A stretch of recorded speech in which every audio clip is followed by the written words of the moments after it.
It's 3 in the morning, and I'm sitting in my garage on an old folding chair, staring at my phone. 27 missed calls from my wife, Lauren. I haven't answered a single one. The texts keep coming 242 so far, each one a little more frantic than the last. I'm not trying to be a jerk. I just needed a minute to breathe, to figure out how things went so wrong so fast. My name's Ethan, by the way. I'm 34, married to Lauren for 7 years. No kids, which feels like a small mercy right now. I'm not the type to spill my guts online, but I can't sleep, and typing this out might help me untangle the mess in my head. Let me take you back to where it started. Lauren's dad lives about 50 miles away, out in a small town surrounded by cornfields. He's a good guy, but he's been sick lately, heart trouble, nothing fatal yet, but enough to worry her. Lauren's been wanting to visit him more, which I totally get. Problem is, we've only got one vehicle, my old pickup. It's reliable enough for my commute to the warehouse where I work, but it's not exactly ideal for long drives. Lauren's been stuck either borrowing her cousin's car or waiting for me to play chauffeur when she wants to see her dad. She's been grumbling about it for months, and I don't blame her. It's a pain to depend on someone else's schedule. So when I got a bonus at work, first one in 4 years, for $1,700, I thought it was my chance to fix things. That bonus wasn't just money to me. I've been grinding at that warehouse, pulling overtime, dealing with a boss who thinks yelling is a personality trait. Getting the check felt like someone finally noticed I was killing myself to keep things running. I decided to surprise Lauren with a used vehicle of her own. Something practical, something she could drive to her dad's whenever she wanted. I spent 3 weeks hunting for the right one. I'm no car guy, but I did my homework. Scrolled through listings online, called dealers, even dragged my buddy Mike along to check out a few options. Mike's the kind who can hear an engine tick and tell you what's wrong, so I trusted him. We looked at 9 different vehicles, sedans, hatchbacks, even a minivan that smelled like old French fries. Finally, I found it, a 2013 SUV, 92,000 miles, $3,900. Clean title, new brakes, decent tires. Mike gave it a thumbs up, said it'd run forever if you treated it right. I paid cash, got the paperwork sorted, and drove it home last Friday afternoon. I was like a kid on Christmas morning. Pulled into our driveway at 4:30, texted Lauren to come outside for a surprise.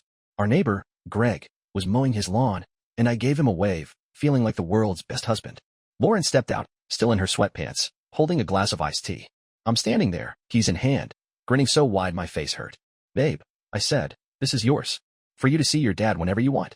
She looked at the SUV, then at me, then back at the SUV. And she snorted. Not a laugh, not a giggle, a snort, like I just told a bad joke. "What is that?" she said. "Did you blow your bonus on a midlife crisis for teenagers?" Greg's mower went quiet for a second, and I swear he was listening. Lauren kept going. "Ethan, that thing's hideous. You actually thought I'd drive this? Keep it. It suits your taste better." She flicked the keys back at me, didn't even toss them, just flicked them like they were trash, and walked inside. Greg started mowing again, and I just stood there, keys in the dirt, feeling like I'd been punched in the gut. I didn't say anything. Picked up the keys, went inside, sat on the couch. Lauren was already on her phone, scrolling, acting like nothing happened. That night, I couldn't sleep. I started thinking not just about the SUV, but about us. About how I'm always the one paying the rent, the electric, the internet. About how Lauren's paycheck seems to vanish into thin air. About how I'm still wearing boots from 5 years ago while she's got a closet full of new clothes. I got up at 1 in the morning, grabbed my laptop, and did something I should have done years ago. I checked our money. What I found kept me up until dawn. Lauren had 2 credit cards I didn't know about, both maxed out, totaling $9,600. Clothes, spa days, online shopping, stuff we didn't need. She had a separate checking account with $2,100, money that should have gone to our shared bills. I'm covering 75% of our expenses, maybe more, while she's treating herself like we're millionaires. I made a list, the cards, the account, the subscriptions we don't use, the cash she's been sending to her brother who's between jobs again. By the time I finished, it was 5 in the morning, and I realized something else. Lauren hasn't said thank you for anything in years. Not for paying the bills, not for driving her around, not for trying to make her life easier. Saturday morning, I made a call. Not to Lauren, not to a friend. To myself, I guess. I decided I was done being the guy who just takes it. I transferred my half of next month's bills to our joint account, then moved every cent from my personal account to a new one at a different bank. Changed my direct deposit so my paycheck wouldn't touch our shared account. Froze the one credit card we both used. By 7, I was out the door, leaving the SUV keys on the kitchen counter with a note. Paid in full. Insurance good for 6 months. Title's yours. Do what you want. Then I turned off my phone for the day. When I got home that night, Lauren was watching TV, eating takeout. The keys were still on the counter, untouched. She didn't mention them. Didn't mention anything. Just asked if I was grabbing dinner. I said no, went to the spare room, and shut the door. That was Friday. Today's Sunday, and my phone's been buzzing since 6 this morning. First voicemail was annoyed. Something about her card getting declined at the grocery store. Second was confused. Third was her yelling. Ethan, what the hell did you do? By the 27th call, she was crying, begging me to fix it. I haven't called back. Not yet. The SUV's still in the driveway. I cleaned it this morning, wiped down the dashboard, vacuumed the seats. Looks sharp, honestly. Greg walked over while I was at it. Said it was a good find. Asked what Lauren thought. I just shrugged and said, she's still deciding. Tomorrow, I'm meeting a guy who knows about money. Someone to help me sort out what's mine and what's ours. I don't know what's next, but for the first time in a long time, I feel like I've got a say in my own life. My old man used to tell me two things before he passed. Earn your keep, and don't let anyone walk over you. Took me 7 years to remember the second part. It's been 5 days since I dropped the SUV keys on the kitchen counter and turned my phone off for a day. 5 days since Lauren's calls started piling up, each one a little more unhinged than the last. I'm Ethan, 34, still married to Lauren, though right now that feels more like a technicality than a partnership. I'm typing this on my lunch break, sitting in my pickup in the warehouse parking lot, eating a turkey sandwich I packed to save a buck. My phone's down to 19% battery, and I've got 13 new texts from Lauren since this morning. I haven't answered any of them. Not because I'm trying to punish her, I just don't know what to say yet. Let's rewind to Saturday, the day after I left that note with the keys. I'd spent Friday night in the spare room, door locked, listening to Lauren pace the hallway like she was trying to wear a hole in the floor. By morning, I was up before the sun, making coffee and pretending everything was normal. Lauren didn't come downstairs until 10, her usual weekend routine. She shuffled into the kitchen, grabbed a yogurt from the fridge, and sat at the table, staring at the keys like they might bite her. The note was still there, unfolded, my handwriting smudged where she'd picked it up. Paid in full, it said. Insurance good for 6 months. Title's yours. Do what you want. She didn't say a word about it. Neither did I. Instead, she started talking about random stuff, her cousin's new dog, some show she was watching, anything but the SUV or the fact that her credit card got declined at the grocery store yesterday. I nodded along, sipped my coffee, and waited for her to bring it up. She didn't. By noon, she was out the door, saying she was meeting her friend Tara for lunch. The keys stayed on the counter. I spent the afternoon cleaning the SUV again, not because it needed it, but because it gave me something to do besides think about how my wife laughed in my face when I tried to do something nice. Sunday was when things got weird. I was at the hardware store, picking up some light bulbs, when my phone started buzzing nonstop. Lauren's name on the screen, over and over. I let it go to voicemail, figuring I'd deal with it later. By the time I got home, I had 9 missed calls and a string of texts that started with Ethan, call me, and ended with this isn't funny. Fix it. Her voicemails told the story. First one, she was at a coffee shop, card declined again. Second, she was mad, saying I'd embarrassed her in front of Tara. Third, she was panicked, asking why our joint account was so low. I listened to them all in the driveway, sitting in my pickup, while the SUV gleamed next to me. When I walked inside, Lauren was on the couch, phone in hand, looking like she hadn't slept. What did you do? She said, voice sharp enough to cut glass. I didn't answer right away, just set the light bulbs on the counter and grabbed a glass of water. Ethan, she said again louder. The account's empty. My card doesn't work. What did you do? I took a deep breath and told her the truth, plain as I could. I moved my money to a new account, paid my half of the bills for next month, froze the joint card. That's it. Her face went red, then pale, like she couldn't decide whether to yell or cry. You can't just do that, she said. We're married. That's our money. I shook my head. No, Lauren. It's my paycheck. And I'm done covering 75% of everything while you spend yours on whatever you want. That's when I pulled out the folder I'd put together the night before. Nothing fancy, just printouts from our bank, the credit card statements I'd found, and a list I'd made of her secret accounts. 2 credit cards, $9,600 in debt. A checking account with $2,100 she'd never mentioned. Payments to her brother, $500 here, $300 there. Subscriptions for streaming services, a gym she never went to, a meal kit we hadn't used in a year. I slid the folder across the table and said, this is what I've been paying for. I'm done. Lauren stared at the papers, then at me, then back at the papers. For a second, I thought she might apologize, or at least explain. Instead, she got up, grabbed her purse, and left without a word. The SUV keys didn't move. That night, I slept in the spare room again, door locked. My phone kept buzzing until 2 in the morning texts from Lauren, mostly variations of, you're being ridiculous, and we need to talk. I didn't reply. Monday morning, I was out the door by 6, headed to work. Before I left, I checked the SUV, made sure it was locked, and stuck a fresh air freshener in it, lemon scent, nothing fancy. At lunch, I called a guy my buddy Mike recommended, a financial advisor named Tom. Not some slick Wall Street type, just a regular guy who helps people like me figure out their money. I told him everything, Lauren's spending, my contributions, the new account I'd opened. He didn't judge, just listened and said he'd help me untangle it. We set a meeting for Wednesday. When I got home Monday night, Lauren was in the kitchen, cooking something that smelled like burnt garlic. She didn't look at me, just kept stirring a pan. The keys were still on the counter, but the note was gone. I didn't ask where it went. Didn't say anything at all. Just grabbed a beer and headed to the spare room. That's when the calls started again, 5 that night, then 7 more Tuesday morning. Her voicemails were a mix of angry, "You can't just cut me off like this," and pleading, "Ethan, please, I don't know what's happening." I listened to everyone, but I didn't call back. Tuesday afternoon, I was at work, unloading a pallet of boxes, when my phone buzzed again. Not Lauren this time, her friend Tara. I let it go to voicemail. She left a message saying she was worried about Lauren, that Lauren said I was acting crazy and controlling our money. Tara wanted to know what was going on. I didn't call her back either, but it got me thinking. Lauren's been telling people her version of the story, painting me as the bad guy. That's when I decided to start keeping records. I saved every text, every voicemail, every bank statement. If this went south, and it was starting to feel like it might, I wanted proof of what I'd done and why. This morning, Wednesday, I woke up to a quiet house. Lauren wasn't home. Her shoes were gone. Her purse wasn't on the hook. The SUV was still in the driveway, untouched. I left for work, same as always, but not before snapping a picture of the keys on the counter. Something told me I might need it later. At lunch, I met Tom, the financial advisor, at a diner near the warehouse. I brought my folder, showed him the numbers.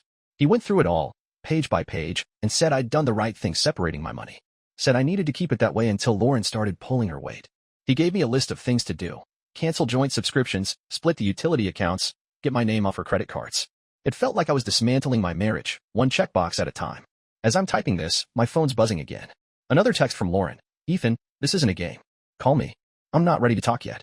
Not until I know what I want to say." The SUV's still out there, clean as ever. I drove by a car wash on my way home yesterday, thought about taking it through, but it didn't need it. Greg, our neighbor, stopped me while I was checking the tires last night. Said his wife used to have one like it, swore it was the best vehicle they ever owned. I just nodded and said, "Yeah, it's solid." Didn't tell him Lauren won't touch it. Tomorrow, I'm calling the bank again, making sure everything's locked down. My dad's voice keeps rattling in my head. "Earn your keep, Ethan, and don't let anyone treat you like you're less than." I've got the first part down. The second part's what I'm working on now. It's Thursday night, and I'm sitting on the back porch with a lukewarm beer, staring at the stars through the neighbor's oak tree. My name's Ethan, 34, still navigating this mess with my wife, Lauren. It's been a week since I parked that SUV in our driveway, thinking it'd make her life easier. A week since she laughed it off like I'd brought home a junkyard reject. Now my phone's got 39 missed calls, 56 texts, and a voicemail count I stopped tracking. I'm not dodging her to be mean. It's just that every time I think about calling back, my throat tightens up, and I don't know where to start. Let's back up to Monday night, right after I typed out that last bit during my lunch break. I got home from the warehouse around 6, bone tired from moving crates all day. Lauren was there, sitting at the kitchen table, the SUV keys still untouched next to a pile of unopened mail. She didn't look up when I walked in, just kept scrolling on her phone. The air felt heavy, like we were both waiting for the other to break the silence. I grabbed a glass of water, leaned against the counter, and finally said, "You gonna say anything about it?" She glanced at the keys, then at me, her eyes narrowing. "About what?" "Your little tantrum." That's what she called it, a tantrum.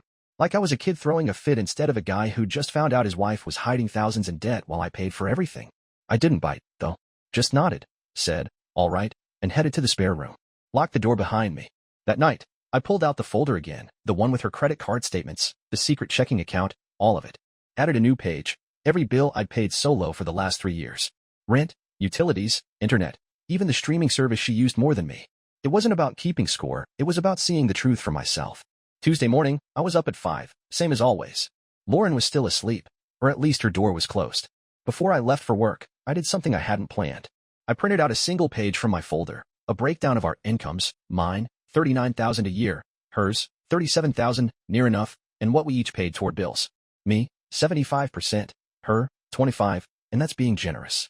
I left it on the table, right next to the SUV keys, with a post-it that said, "This is where we're at." No lecture, no accusations, just the numbers. Then I headed to the warehouse. Work was a blur, pallets, forklifts, my boss barking about quotas. Around noon, my phone buzzed, not Lauren this time, but her friend Tara again. I didn't pick up, but her voicemail was waiting when I took my break. "Ethan, I don't know what's going on, but Lauren's freaking out. She says you're locking her out of money. Can you call me?" I saved it, added it to my records. Tara's nice enough, but I wasn't ready to play defense against Lauren's version of events.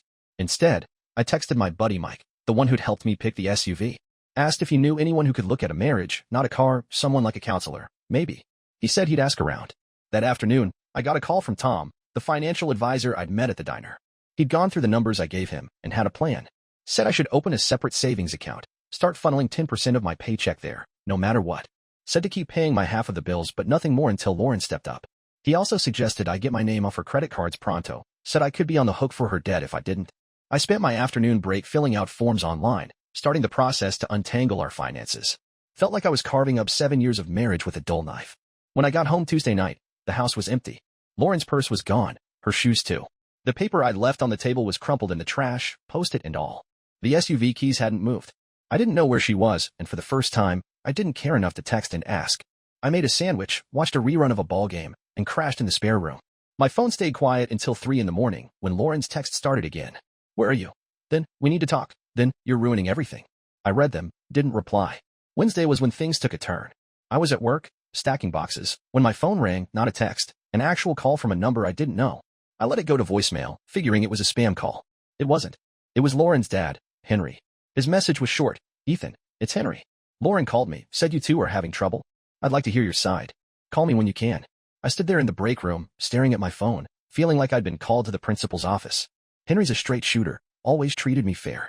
I didn't call him back right away, needed time to think. That night, I got home to find Lauren in the living room, pacing. The SUV keys were still on the counter, but something was different. She'd moved them, just an inch, like she'd picked them up and put them back. We need to talk, she said before I could set my keys down. I nodded, sat on the couch, waited.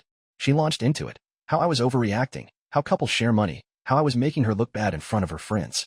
You can't just cut me off, she said. That's not how this works. I didn't argue. Instead, I grabbed my folder, opened it to the page with her credit cards, $9,600 in debt, all hers, and slid it across the coffee table. This is how it's been working, I said. I pay for everything. You spend what you want. That's done. She didn't touch the folder, just glared at me. Then she said something that stuck. You think you're so perfect, Ethan? You're boring. That's why I need this stuff to feel alive. It wasn't the words that hit me, it was the way she said them, like I was a problem she had to solve. Before I could respond, the doorbell rang. 9 at night, way too late for a delivery. I opened it to find Tara, Lauren's friend, standing there, arms crossed, looking ready to read me the riot act. Can I come in? She said.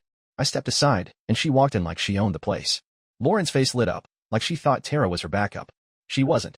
Tara sat down, looked at both of us, and said, Lauren, you told me Ethan's controlling your money. I want to hear it from him.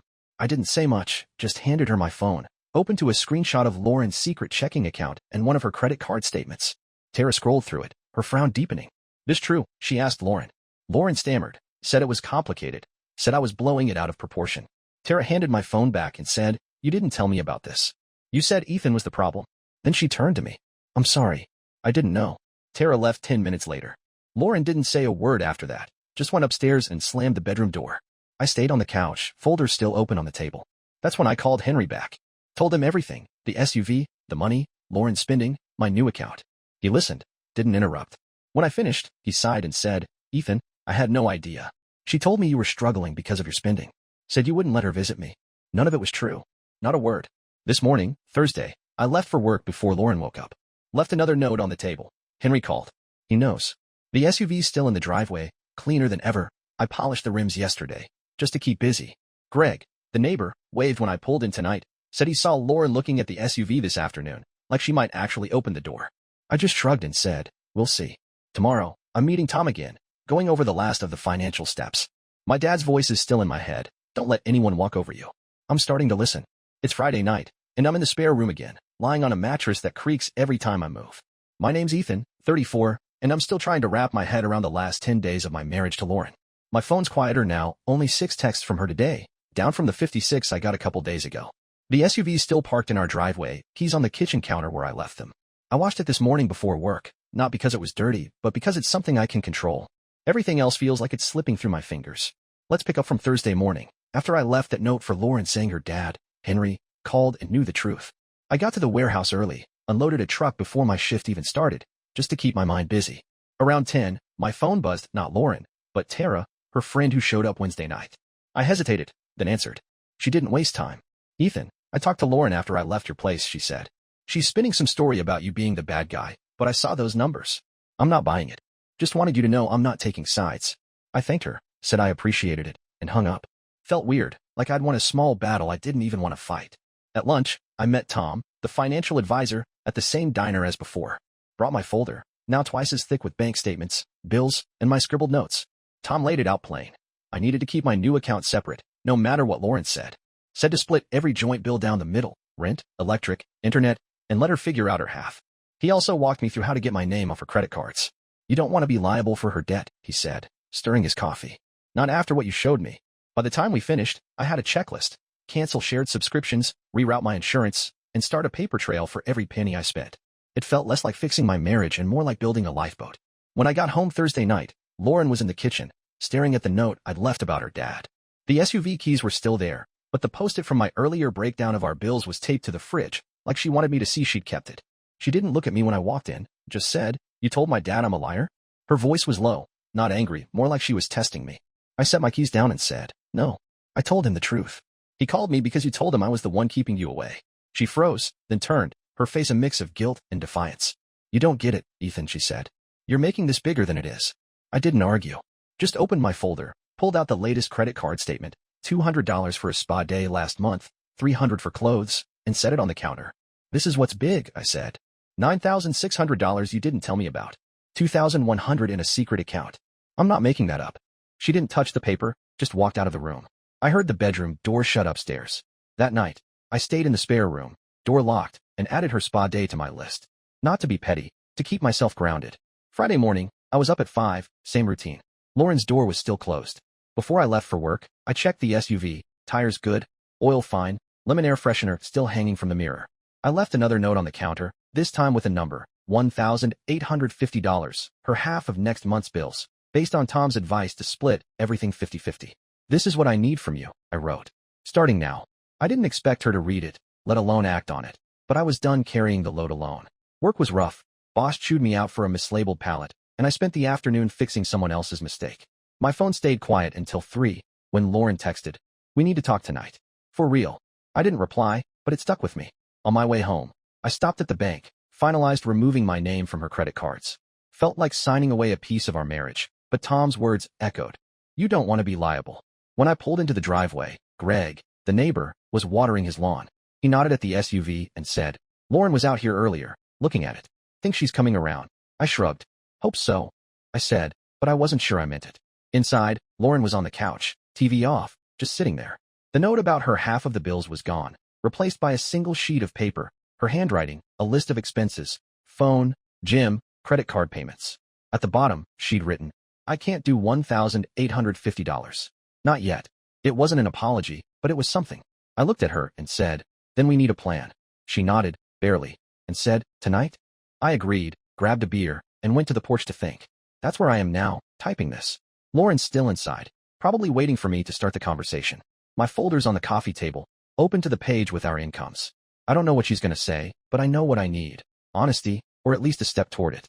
The SUV's out front, cleaner than ever. I waxed it yesterday, made the chrome shine. Greg walked by while I was at it, said it looked like a steal for $3,900. I just nodded and said, "Yeah, it's solid." Didn't tell him Lauren hasn't touched it. Tomorrow, I'm calling Henry again, checking in. He deserves to know what's happening, especially after Lauren dragged him into her story.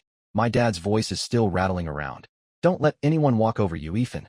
Tonight's the first real talk Lauren and I have had in weeks. I'm not holding my breath for a miracle, but I'm ready to listen, if she's ready to tell the truth. It's Saturday afternoon, and I'm sitting in my pickup, parked at the edge of town where the road turns to gravel and the fields stretch out forever. My name's Ethan, 34, and I'm still married to Lauren, though last night made me wonder if that's gonna last. My phone's got 4 new texts from her, but I haven't looked yet. I needed to get out of the house, clear my head after what went down. The SUV's still in our driveway, keys on the counter where they've been for 11 days now. I'm typing this on my phone, trying to make sense of a conversation that felt like it cracked open my whole life. Let's go back to Friday night, right after I finished that last entry on the porch. I walked inside, beer still in hand, and found Lauren on the couch, the folder I'd been keeping on the coffee table open in front of her. She wasn't reading it, just staring at the pages like they might explain why everything felt so wrong. I sat down across from her, set my beer on the table, and said, "All right, let's talk." No anger, no edge, just ready to hear her out. She started slow, like she was picking her words careful. Said she knew she'd messed up, that the credit cards, $9,600 worth, got out of hand. Said it started small, a new jacket here, a weekend trip with Tara there, but then it snowballed. "I didn't want you to know," she said, eyes on the floor. "You're always so practical, Ethan. I thought you'd judge me." I didn't say anything, just listened. She kept going, said the secret checking account, $2,100, was her safety net, in case things went bad. Didn't say what bad meant, but I could guess. Then she brought up the SUV. Said she laughed that day in the driveway because she was embarrassed, not because she hated it.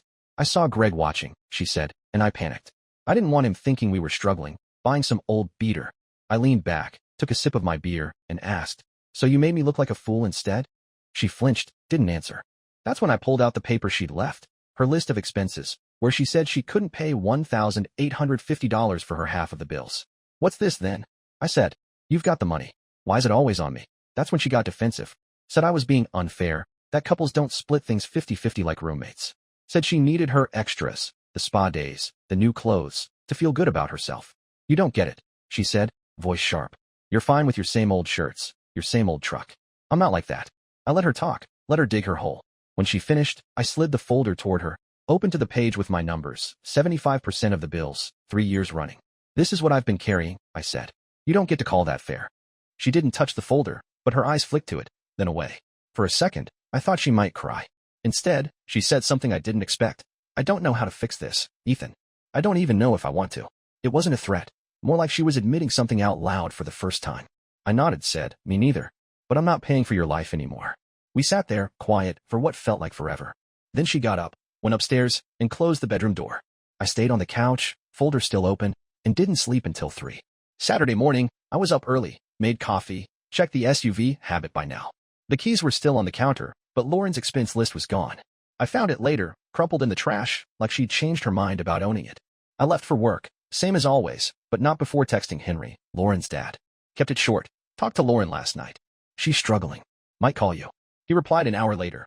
"Thanks for the heads up. I'll check on her." Didn't ask for details, and I didn't give any. Work was a slog, double shift, no breaks, but it gave me time to think. Lauren's words kept looping in my head. I don't know if I want to fix this. I started wondering what I wanted. 7 years of marriage, and I couldn't remember the last time we laughed together, real laughter, not the kind that hides a jab. By the time I got home, Lauren was gone, purse, shoes, car keys missing, but not the SUV keys. Those were still there, untouched. I didn't text to ask where she was. Didn't care enough to. That night, I called my buddy Mike, the one who helped me pick the SUV. Told him everything, not just the money, but Lauren's words, the way she looked at me like I was a stranger. Mike's no therapist, but he's been through a divorce, knows the territory. "Sounds like she's running from herself," he said. "You can't fix that for her." He suggested I give her space, let her figure out what she wants, but keep my boundaries tight. Said he knew a guy who could recommend a counselor if I needed one. I thanked him, said I'd think about it. This morning, Sunday, I woke up to a text from Lauren, sent at 2 in the morning. "I'm at Terrace. Need time to think." First time she told me where she was without me asking. I didn't reply, just made coffee and headed to the driveway. The SUV looked good, clean, reliable, exactly what I'd wanted for her. Greg, the neighbor, was out walking his dog. He stopped, nodded at the SUV, and said, "Saw Lauren sitting in it yesterday. Looked like she was testing the seat or something." I raised an eyebrow, said, "News to me." He shrugged, kept walking. "I'm out here now, in my pickup, typing this because I needed to get away from the house. Lauren's texts from this morning are still unopened, but I'll read them soon. Probably more makes sense. Lauren's got to face reality, and so do I. My dad's voice is still in my head. Earn your keep, Ethan, and don't let anyone walk over you." Last night, I started listening to the second part. Tomorrow, I'm meeting Tom again, finalizing the split of our bills. After that, I'm calling Mike's counselor guy. Not sure what happens next, but I'm done waiting for Lauren to decide my life for me. It's Monday evening, and I'm sitting at the kitchen table, a cold pizza slice in front of me, staring at a stack of papers that might as well be my marriage's obituary. My name's Ethan, 34, and I'm still married to Lauren, but the last 2 weeks have made that feel like a technicality. My phone's been quiet today, only one text from her, a first since this whole mess started. The SUV's still in the driveway, keys on the counter, same as ever. I polished it yesterday, even checked the wiper fluid, like it's my job to keep it ready for her. I'm typing this to make sense of what happened over the weekend, because it feels like I crossed a line I can't uncross. Let's back up to Sunday morning, after I wrote that last bit in my pickup out by the fields. I drove home, steeling myself for whatever Lauren's text said. There were 4, all short. "I'm still at Terrace, then can we talk soon? Then, I'm sorry about Friday, and finally, I don't know what I'm doing." That last one hit me, not because it was sweet, but because it was honest, maybe the first honest thing she'd said in weeks.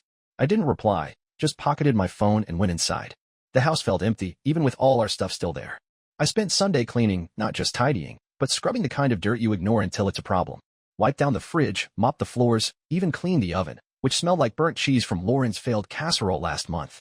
The SUV keys stayed on the counter, but I moved them to a drawer, not to hide them, just to stop staring at them every time I walked by. Around noon, I called Henry, Lauren's dad, like I'd planned. He picked up on the second ring, voice steady but tired.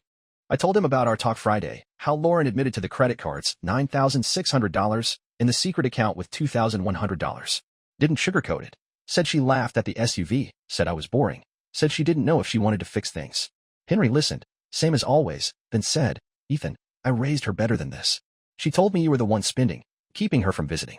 I should have checked with you first. That meant something, coming from him. He asked about the SUV, so I told him $3,900, 92,000 miles, clean title, perfect for her drives to see him. He laughed, not mean, just surprised. Sounds like my old Bronco, he said. Got me through 10 years of winters. Before we hung up, he said he'd call Lauren, try to talk some sense into her. I thanked him. Didn't expect much. Sunday night, I met my buddy Mike for a beer at a dive bar near the warehouse. Told him about Lauren's texts, Henry's call, the whole mess. Mike's been through worse. His ex cleaned out their account before she left, so he gets it. You gotta draw a line, man, he said, peeling the label off his bottle. Not to hurt her, but to save yourself. She's gotta choose what side she's on. He gave me the name of a counselor his brother used, a guy named Dan who doesn't charge an arm and a leg. I wrote it down, said I'd call. Didn't tell Mike I was starting to wonder if counseling was even worth it. Monday morning, I was up at 5, headed to work before the sun came up. The warehouse was quiet, just me and a couple guys moving pallets. My boss was in a mood, but I kept my head down, thinking about what Mike said. Draw a line. At lunch, I called Tom, the financial advisor, and told him I wanted to finish splitting everything, bills, accounts, all of it. He said I was already halfway there. My new account was set. My name was off Lauren's credit cards, and my paycheck was safe. Said to send Lauren a clear breakdown of her half, $1,850 a month, 50-50 on rent, utilities, everything. Put it in writing, he said. Makes it real. I got home Monday afternoon, expecting an empty house, but Lauren was there, sitting on the couch, a suitcase by her feet. My stomach dropped, thinking she was leaving, but she didn't look packed to go, just tired, like she hadn't slept in days. I came back from Tara's, she said, before I could ask. Dad called me yesterday. He's mad. I nodded, grabbed a glass of water, and sat across from her. He's not mad, I said. He's disappointed. Big difference. She looked away, fingers twisting the hem of her shirt. That's when I did what Tom suggested, drew the line. I pulled out a new paper I'd typed up at work. Our bills, split down the middle, $1,850 each, starting next month. Added a list of what I'd already paid for October, my half, plus hers, one last time. This is how it's gonna be, I said, sliding it across the table. You've got the money, Lauren. Your job pays same as mine. No more free rides. She stared at the paper, then at me, and for the first time, she didn't argue. Didn't laugh, didn't snap, just nodded, slow, like she was finally hearing me. Then she said, I looked at the SUV this morning. Sat in it. I raised an eyebrow, didn't say anything. It's nice, she went on, voice quiet. Smells like lemons. I didn't expect that. I almost laughed, but I held it in. Told you it was solid, I said. She nodded again, then pointed at the paper. I can't do $1,850 right away. I need a month, maybe 2, to sort out the cards. It wasn't a promise, but it was a start. I said, fine, but you start paying something now. $500, minimum. She didn't fight me, just said, okay. That night, we didn't talk more. She went upstairs. I stayed in the spare room. But before I left for work this morning, I checked the joint account. $500, deposited from her account. First time in years she put anything in without me asking. I'm not saying it's fixed, but it's something. The SUV's still out there. Keys back on the counter. I moved them from the drawer. Figured she might need them. Greg, the neighbor, stopped by while I was grabbing the mail today. Said he saw Lauren drive the SUV around the block this afternoon, real slow, like she was testing it. Think she's keeping it? He asked. I shrugged. We'll see. Right now, I'm finishing this pizza, thinking about calling Dan, the counselor Mike recommended. Lauren's upstairs, probably on her phone. My folder's locked in my truck. No need to wave it in her face anymore. Tomorrow, I'm taking the SUV for an oil change, just in case she decides to use it. My dad's voice is still there. Don't let anyone walk over you. I'm not, but I'm also not running her over. Maybe there's a middle ground. Maybe not. It's Sunday afternoon, 3 weeks since I wrote that last entry, and I'm sitting on the back porch with a coffee, watching the leaves fall off Greg's oak tree.